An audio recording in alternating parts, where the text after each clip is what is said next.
Hello வணக்கம். எல்லோரும் நல்லா இருப்பீங்கன்னு நம்புகிறேன். ஸோ ப்ரைஸ் தி லார்ட். வையகமும் துயர் தீர்கவே வாழ்க வையகம். கொல்லா விரதம் குவலயமெல்லாம் ஓங்குக, எல்லா உயிர்களும் இன்புற்று வாழ்க.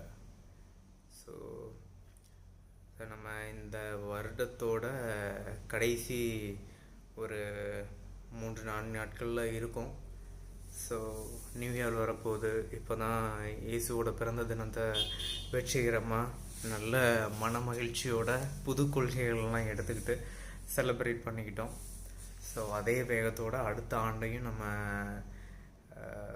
வெற்றிகரமாக அடியெடுத்து வைக்க போகிறோம். ஸோ ஒவ்வொருத்தவங்களும் கண்டிப்பாக இந்த ஹியூமனிட்டியோடு இருக்கணும். ஸோ மனிதத்தன்மை இருந்தாலே நம்ம இறைவனை தேட தேவையில்லை. ஸோ மனிதத்தன்மையோடு